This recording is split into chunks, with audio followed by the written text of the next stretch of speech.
So now we'll see the rule of 2 of the external features of the stomach. So rule of 2 stands for 2 orifice या openings, two curvatures,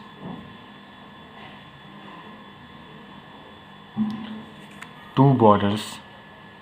actually curvature को border बोलते हैं. तो क्या 2 openings, 2 curvature और 2 parts and 2 surface जो कि anterior posterior. तो रूल ऑफ 2 का मतलब क्या है, यहाँ पर इसमें 2 ओपनिंग होती हैं, 2 कर्वेचर्स होते हैं लेसर और ग्रेटर, 2 पार्ट्स होते हैं और कार्डियक और पाइलोरिक, और 2 सरफेस होती हैं एंटीरियर पोस्टीरियर. तो हम सबको एक एक करके डिस्कस करेंगे. सबसे पहले हम 2 ओपनिंग का डिस्कस करते हैं, कौन सी ओपनिंग्स पाई जाती हैं स्टमक में. यूजुअली ये बात है, जो ऊपर किसी कंटिन्यूस से इसोफेगस से तो यहाँ एक ओपनिंग पाई जाएगी, और लोअर में किसी कंटिन्यूस ड्यूडेनम से तो यहाँ एक ओपनिंग पाई जाएगी. तो अब उसको डिस्कस करते हैं. तो 2 ओपनिंग कौन सी है. जो अपर ओपनिंग होती है उसे बोलते हैं कार्डियक ओरिफिस. ओरिफिस मतलब ओपनिंग होता है. और दूसरी ओपनिंग होती है वो होती है पाइलोरिक.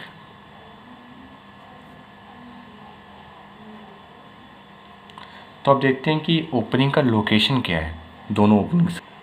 ये जो कार्डियक ओरिफिस है ये T11 वर्टिब्रा के लेवल पर पाई जाती है, और पाइलोरिक ओरिफिस जो होता है वो पाया जाता है L1 वर्टिब्रा के लेवल पे. तो इसका लेवल पता चल गया कैसे. इसका कार्डियक का क्या है T11, पाइलोरिक क्या है L1. जो कार्डियक ओरिफिस होता है ये किसके पीछे लाई करता है, ये लेफ्ट 7th कोस्टल कार्टिलेज के पीछे लाई करता है. Lies behind left 7th costal cartilage. जहाँ पर ये कार्टिलेज स्टर्नम से मिलता है उसके 2.5 सेंटीमीटर पीछे. तो it lies behind the 7th costal cartilage 2.5 centimetre behind the junction with the sternum. और जो पाइलोरिक ओरिफिस होता है एग्जैक्टली वर्टिब्रा के सामने लेवल पे तो होता है, पर एग्जैक्ट सामने नहीं होता. ये सेंटर ऑफ द हमारी बॉडी का सेंटर है, तो इससे ये अराउंड 1 सेंटीमीटर ले सकते हैं. एक्चुअली 1.2 होता है, तो अराउंड 1 सेंटीमीटर टुवर्ड्स राइट पर प्रेजेंट होता है ये पाइलोरिक ओरिफिस. और स्पिंक्टर्स एक्चुअली अगर एनाटॉमी की बात किया जाए तो सिर्फ पाइलोरिक ओरिफिस में स्पिंक्टर पाया जाता है, पर फिजियोलॉजिकल बात किया जाए तो कार्डियक ओरिफिस में भी कुछ स्पिंक्टर का एक्शन प्रेजेंट होता है. बट एनाटॉमिकली यहाँ पर एनाटॉमिकली नो स्पिंक्टर.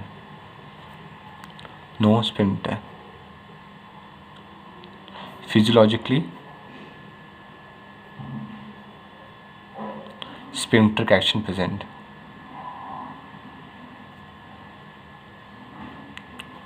तो एनाटॉमिकली तो यहाँ पर कार्डियक ओरिफिस में कोई स्पिंक्टर पाया नहीं जाता, बट फिजियोलॉजिकली यहाँ पर कोई स्पिंक्टर का एक्शन प्रेजेंट होता है.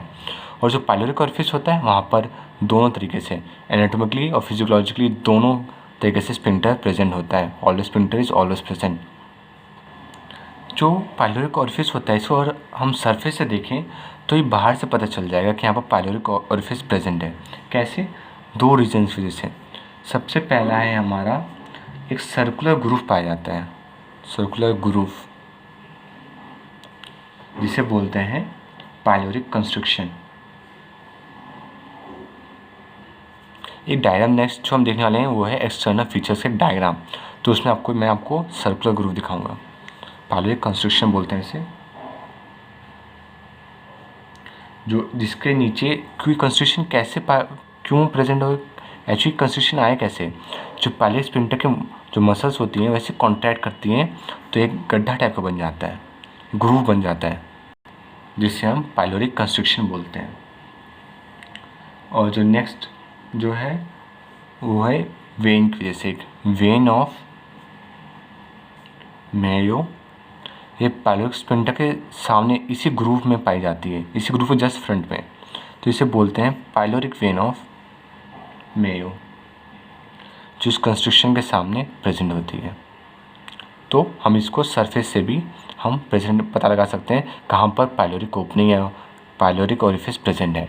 अब हम जो देखेंगे वो है स्टमक का एक्सटर्नल फीचर्स का एक छोटा सा डायग्राम, ताकि आपको सारे कर्वेचर्स हो या सरफेसेस हो या पार्ट्स हो समझने में आसानी हो। तो हम डायग्राम बना लेते हैं स्टमक का। हम बहुत ही सिंपल सा डायग्राम बनाएंगे ताकि आप लोग भी इसको आराम से बना सकें। ये इसोफेगस का कंटिन्यूएशन है, अब्डोमिनल इसोफेगस का एक सेपरेट वीडियो है, आपको मिल जाएगा।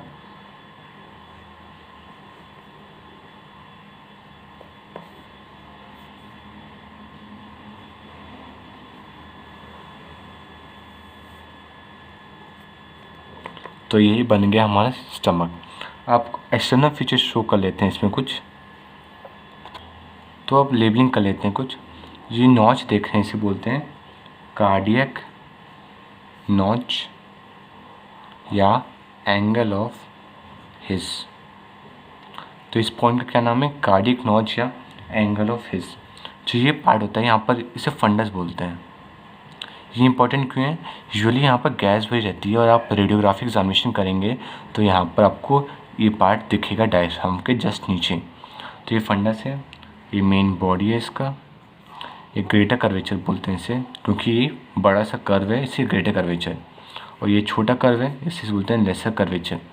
जो ग्रेटर कर्वेचर की लेंथ होती है is about 5 centimetre 5 times more than that of lesser curvature. तो लेसर कर्वेचर की 5 टाइम्स होती है ग्रेटर कर्वेचर की। पेरीमीटर ले लें, लेंथ बोल दें, मोर एक्यूरेट लगेगा। ये कर्व लेंथ होती है, ये उतनी होती है। जहाँ पे आपको कंस्ट्रक्शन दिख रहा होगा, मैं अभी आपको बताया इसको क्या बोलते हैं। ये है एंगुलर नॉच, एंगुलर नॉच। और जो ये वाला सल्कस है इसे बोलते हैं सल्कस इंटरमीडियस, सल्कस इंटरमीडियस। यहाँ पर आपको पाइलोरिक कैनाल या पाइलोरिक एंट्रम होता है, दोनों वो हम डिस्कस कर लेंगे अलग से। अभी आपको हम जब इसके डिटेल्स बताएंगे, हमारे जो रूल ऑफ 2 में जो 2 पार्ट्स होते हैं हमारे, तब हम जब ये पढ़ेंगे तब हम इसको डिस्कस कर लेंगे। पर तब तक आपको डायग्राम आपके माइंड में सेट हो जाना चाहिए कि ऐसे ऐसे कुछ पार्ट्स होते हैं। ये पाइलोरिक ओरिफिस है और ये ऊपर कार्डियक ओरिफिस है।